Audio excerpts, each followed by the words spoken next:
Seven.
Lena you be a number.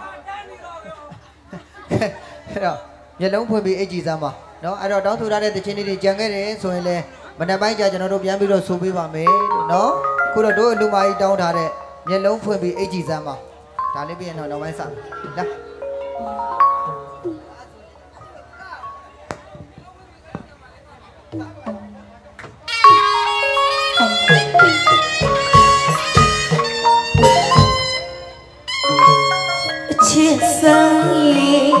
A picture of the Rasuro. Yet I show the Mawani, the sun alone. Love me, you so yummy. Lovely Yaraga, Muhammad Yarate, me one the Yari, the Yali, Lima way, the look, easy alley, a thing.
Yellow baby, I need a more cheer.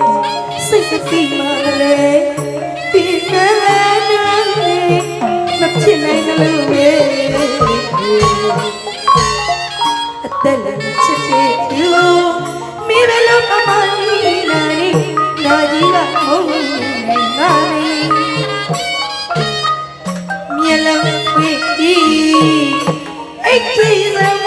ချစ်ရဲ့မျက်လုံးပွင့်ပြီးအိတ်ကြီးစမ်းပါချစ်ရဲ့တွေ့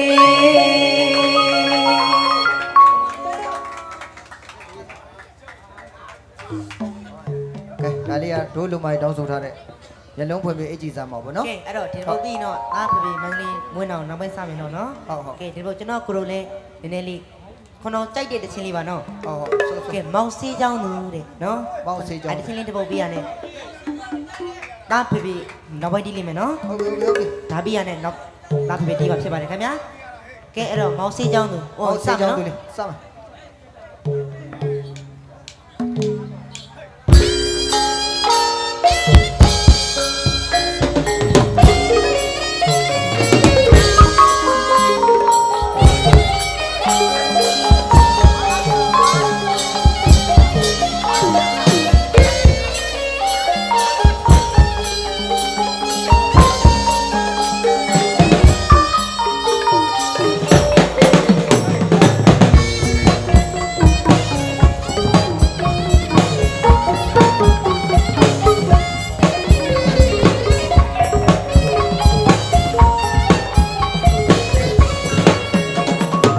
ရင်ခုန်ငါမင်းကြလေးနဲ့နားထောင်ပါအောင်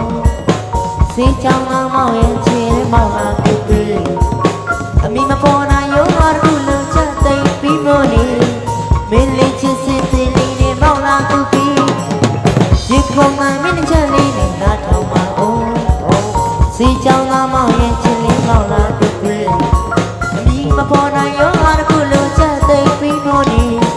မင်းလေးချစ်စစ်သေးလေးနဲ့မောင်လာကူပေးဘာသာပင်လေးအောက်တို့ထိုင်ဆောင်စားခွေကနေကထားတဲ့ကိုခွဲမလားဒီကဘာမှာမိကိုရအောင်စောင့်နိုင်ဆုံးတို့စေကြောင်းသာကိုရင်ချစ်သူသိပါရဲ့နော်ဒီမှာတစ်ပြည်ပြည်စုံပြီး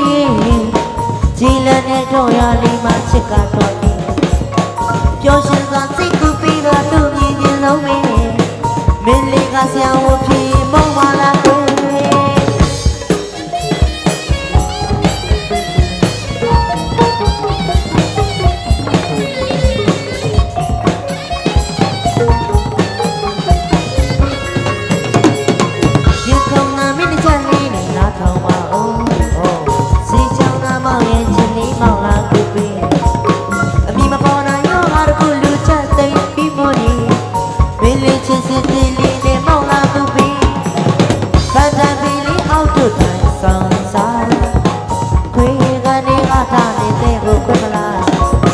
ဒီကဘာမှာမိကိုရဖို့စောင့်နိုင်ဆုံးတို့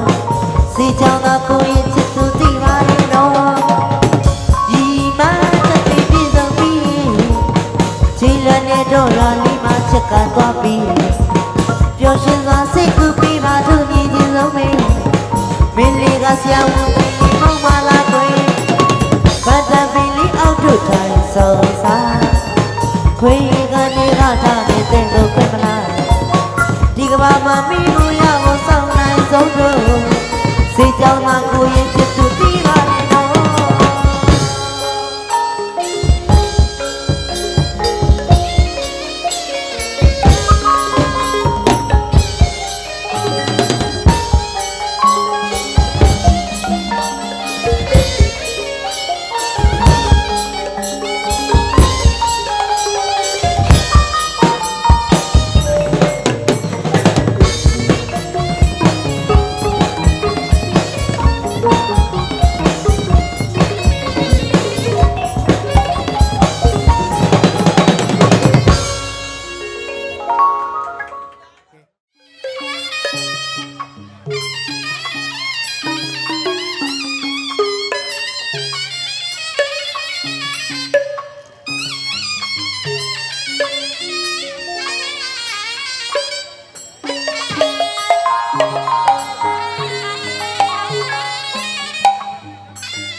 ရိုးရာဂီတမြမပါရချုံမြတွဲ့တွဲ့ငင်းငင်းတေးသချင်းများနဲ့ရှင်နေတော်တွင်ညမြမရဲ့တန်စင်ခုနှစ်ပါးလှူရှားပါတဲ့ကျွန်တော်တို့မြမဆိုင်တော်ပါရကြီးအင်းများကြီးကြည်လူမှုပြုံးများနဲ့ခါညောင်းဝိစားမြမမှုလူပြည်များ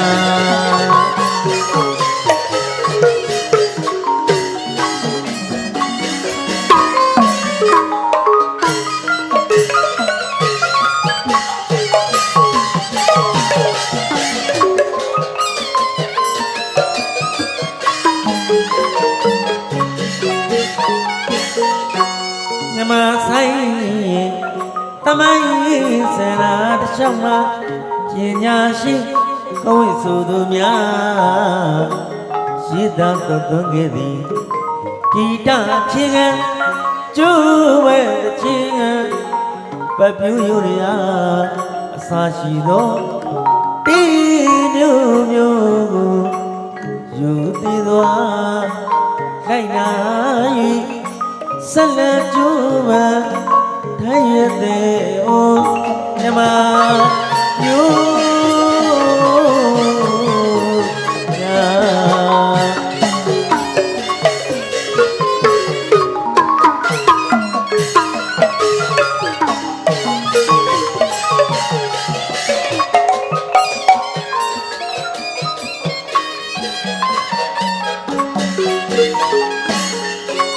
စီသဝါဒတန်လီမျိုးဒုရူထွေလာရလာရှိရှိမိမိတို့ရဲ့မြမဝေနစ်ကိုချစ်ရမည်လေးစားရမည်ညတို့ရမည်ညီညီညာညာမြမဤလို့တို့ကြွေးကြော်ပြီးမလီဝိနာမြမမှုဖွင့်ကOh, you like me.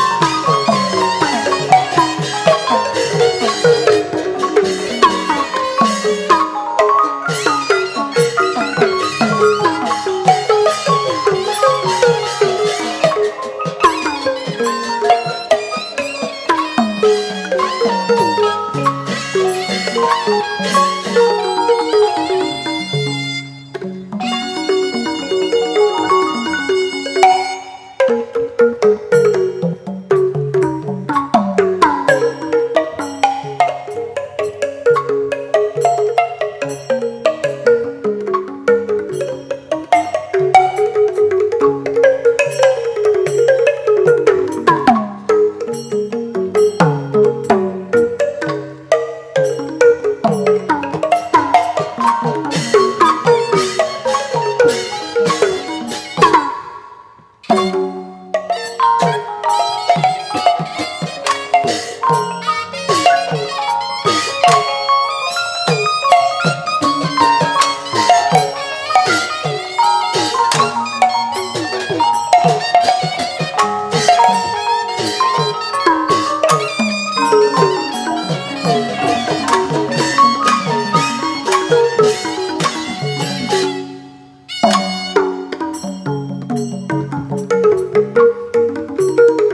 ငြိမ်သွားတယ်နော်ကျွန်တော်တို့နောက်ပိုင်းတီးဆိုတာဒီအတန်နဲ့တီးရတာဖြစ်ပါတယ် ဟုတ်ကဲ့ အဲ့ချိန်နေတဲ့လူကိုတုံးကနေလဲသွားမူးနေတဲ့သူကိုငြိမ်သွားအောင်လုပ်တဲ့အတန်ဒါကြောင့်မလို့ပိဿတွေနောက်ပိုင်းတီးဆိုတာဒီလိုပါအဲ့တော့ကျွန်တော်တို့ကလူတွေကလူမလာတီးတာဆိုတော့နောက်ပိုင်းတီးကိုလည်းမှတ်တမ်းနဲ့ကိုထည့်ရပါလိမ့်မယ် live ကလည်းလွှင့်ထားတာဆိုတော့ဒီကနားထောင်တဲ့ပိဿတွေလည်းနားဆင်လို့ရအောင်လို့ပါနော် ဟုတ်ကဲ့ အဲ့တော့ယနေ့လူတဲ့သာသနာတော်နှစ်2569ခုနှစ်ကောဇာတက္ကသိုလ်1389ခုမခွေးတိုင်းဒေသကြီးနတ်မောင်မြို့နယ်မွန်းနံတော်ကြီးကအဖလူတကဥယျာထွေးအမေလွတ်မှာတော်ဆန်းရီတို့မှုထားပြီးတာလူတကဦးအောင်မြဝင်းသမီးလွတ်မှာဒေါ်လှိုင်အေးမော်မိသားစုရဲ့သားချစ်နာမောင်ဝေယံထွန်းမောင်ကျော်မြတ်သူမောင်နိုင်ထုံးဝင်းနဲ့သမီးလာရနာမဆုရည်ဦးမဆုရည်တို့ရှင်ပြုတဲ့နာတာတဲ့လူတော်မင်္ဂလာကြီးညချမ်းအချိန်ဖြစ်ပါတယ်။ကဲတော့ကြွလာတဲ့ဗုဒ္ဓဘာသာမြန်မာလူမျိုးတွေမြမဂီတမြန်မာလူမျိုးတွေနားဆင်အားပေးကြတာဝမ်းသာပါတယ်။ဒါပေမဲ့ကျွန်တော်တို့ကကြွလာတဲ့ပိဋကပေါ်မှာမခံစားဘဲနဲ့ကျွန်တော်တို့ရဲ့အလုပ်ကိုကျွန်တော်တို့ကဆက်လုပ်သွားရမှာဖြစ်ပါတယ်။တချို့ຢာတွေလည်းကျွန်တော်တို့နောက်ပိုင်းတီးမယ်ဆိုရင်ဒီလိုပါပဲနော်။ဒါပေမဲ့ပိဋကကိုရှိသည်မရှိသည်ထက်ကျွန်တော်တို့မှတ်တမ်းထဲမှာကွန်ပျူတာတင်ဆက်သွားမှာဖြစ်ပါတယ်။ကျွန်တော်တို့ပြန်မှ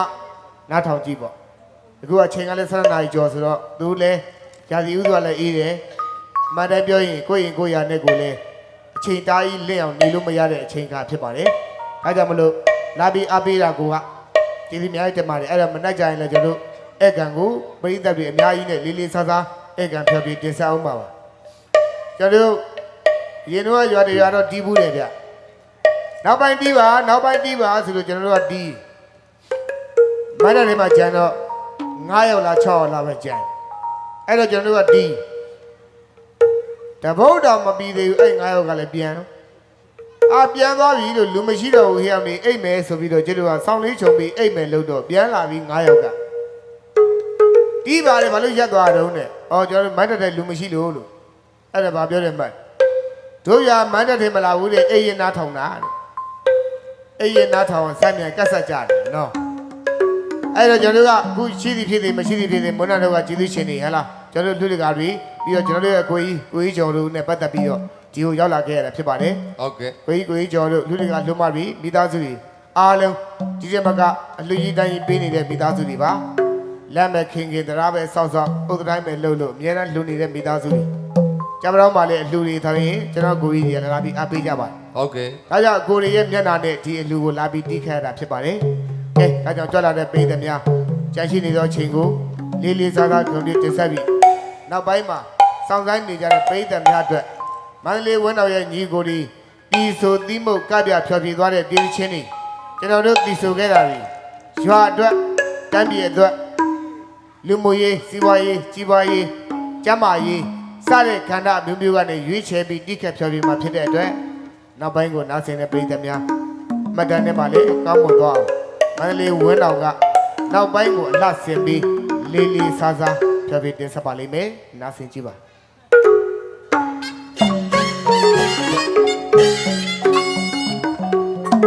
မာပေါ်ရီပလီမွေ မလင်းမွေ အောင်ကြပါသည်ချက်သည်မင်္ဂလာပေါင်းနဲ့ဆုတောင်းပါလို့ပနာကျွေး တောင်းရ ကနေ စီရသိတိချိန်ကမသွေမာပေါ်ရီပလီမွေအောင်ကြပါသည်ချက်သည်မင်္ဂလာပေါင်းနဲ့ဆုတောင်းပါလို့ပနာကျွေး ရောက်ပါလေ စေရသိတိချိန်ကမသွေတို့ဖယားဘုရားနုသေခမလီဥဒိသရခါရကျွလူကြည်လူသွားပဲ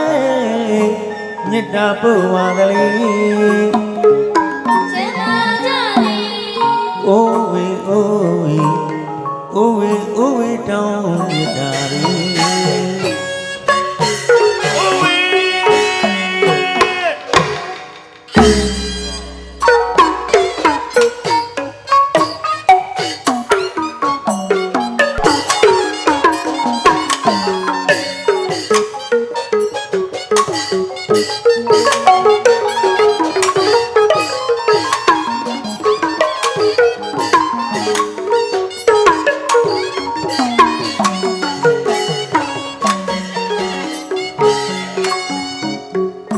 မာဘောရီပလီမွေ လေလေမွေ အောင်ကြပါသည်ချက်တိမင်္ဂလာပေါင်းနဲ့ဆုတောင်းပါလို့ပနာချွေ တော်မလေး စေရတိတ်ကြီးချင်းငါမသိ ရာဖို့မလေး တို့ဖယားဘုရားလူစေခါမလေးဥဒိသရကာရကျူလူကြည်နူသွားပဲမေတ္တာပို့ပါကလေးအိုးဝေအိုးဝေအိုးဝေအိုး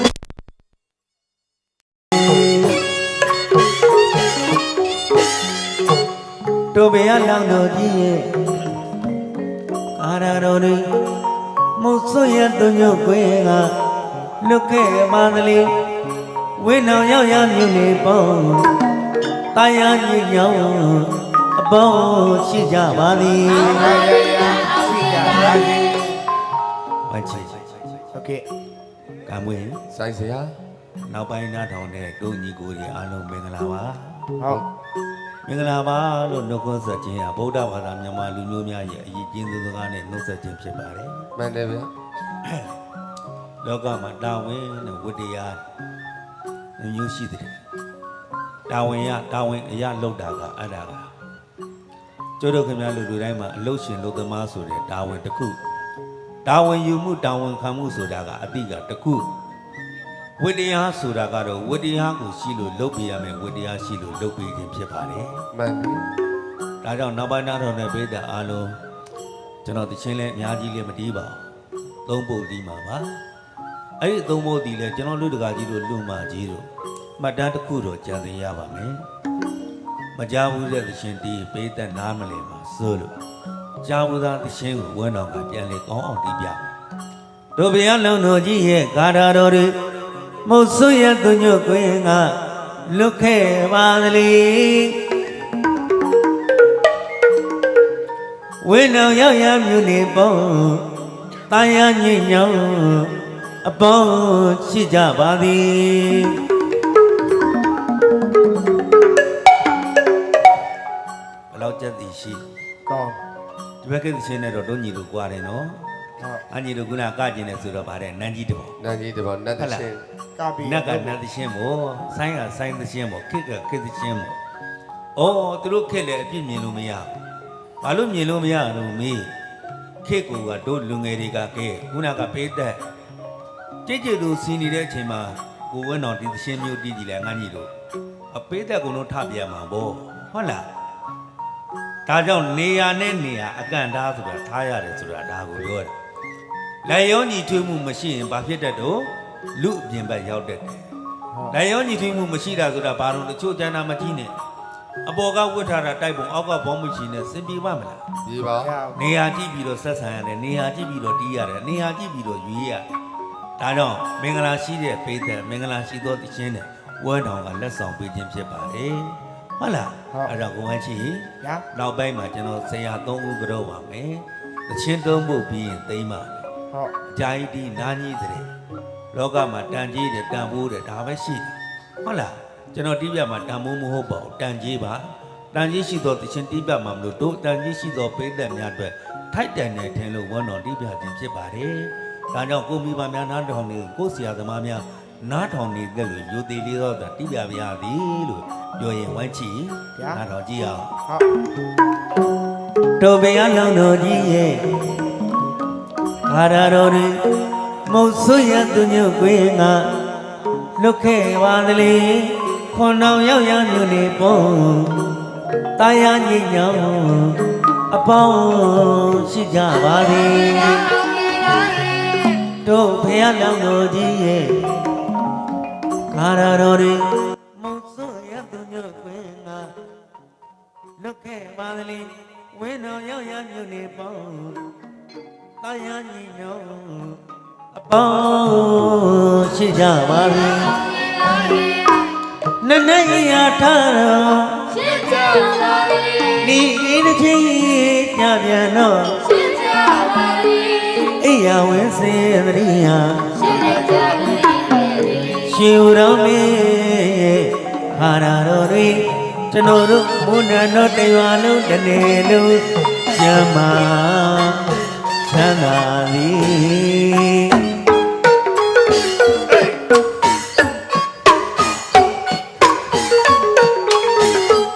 ဒီရရှိတော်ပြီ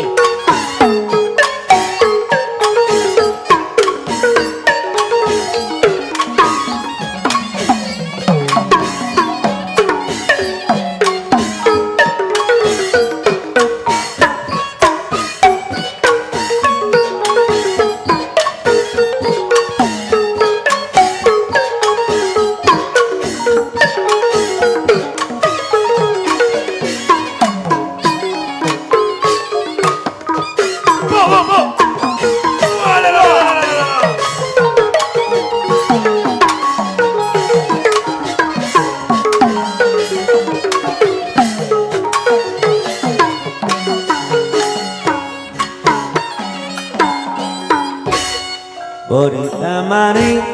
အရိယာမညာရှင်းတယ်ခဲ့ပြီသဗ္ဗိညုတရှင်ညာတော်ရိဘောဓိသမารိအရိယာမညာရှင်းတယ်ခဲ့ပြီသဗ္ဗိညုတရှင်ညာတော်ရိပါရမီစေပါတေရှာကလိရှင်ဘုရားမေပရိတောနေပါရမီစေပါထေရှာကတိရွှေတော်မေပရိတောနေဝင်းနောင်ရောက်ရာရွတ်ဖတ်ကြကာရတော်ရိအလူတော်မတ်နဲ့ဒီမှာရောစီတီလို့အများမြတ်တာဝေ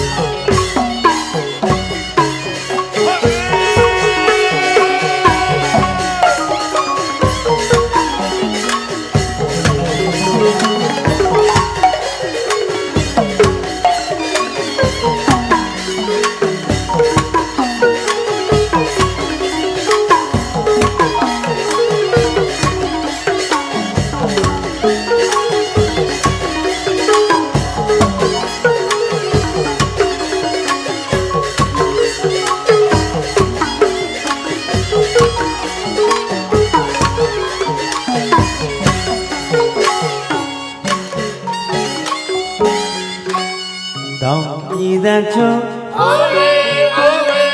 ဤသန်ချုံတောင်းလို့ဤသန်ချုံအိုးဝေဤသန်ချုံချက်တိတဏိပုံမော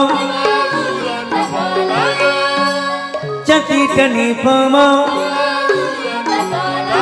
ကိုရှိတော်ကပိုရမြတ်တာဧဗျာဝေကွာဧဗျာဝရ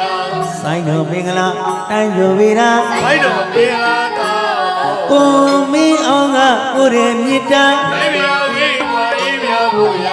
ဆိုင်တော်မင်္ဂလာတိုင်းလိုဝေရာဆိုင်တော်မင်္ဂလာတောင်း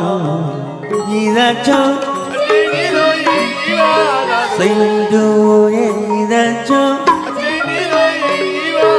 သာမြို့ဒီဘုနိုင်ငံကျော်တောင်းဦးဝေထောက်ဦးဝေပေါ်ထွက်လာခဲ့တဲ့မြို့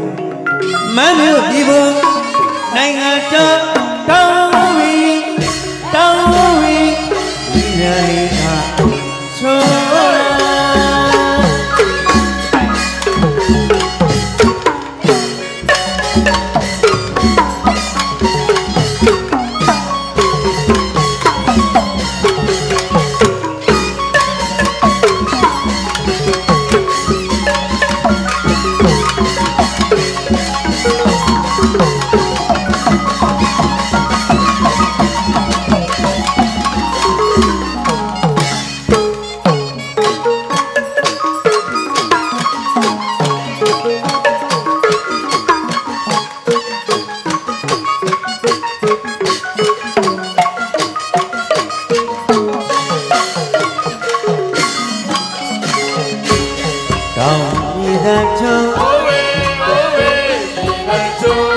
တောင်းလို့ဤသန်ချုံချက်တိတဏိပုံမောချက်တိတဏိပုံမောကိုရှိတော်ကကိုရမြတ်တာ ဆိုင်တော်မင်္ဂလာတိုင်းကျော်ပြီလား တိုင်းတော်မင်္ဂလာတော်ဘော ကိုဝိနောင်ကကိုယ်ရဲ့မြတ်တာ ဝိညာဝိညာဤမြတ်ကိုရာ ဆိုင်တော်မင်္ဂလာတိုင်းကျော်ပြီလား တိုင်းတော်မင်္ဂလာတော် တောင်းဤတဲ့ချောင်း အပြည့်ပြီးတော့ယဉ်ကျေးပါလား ကိုနောင်ဆိုင်ရင်ဤတဲ့ချောင်း အပြည့်ပြီးတော့ယဉ်ကျေးပါလား မမြို့ဤကိုနိုင်ငံကျော်တောင်းအဝေးတောင်းအဝေးပေါ်ထွက်လာခဲ့ကြလို့မမြို့ဤကိုနိုင်ငံကျော်တောင်းအဝေးတောင်းအဝေးဤကလေး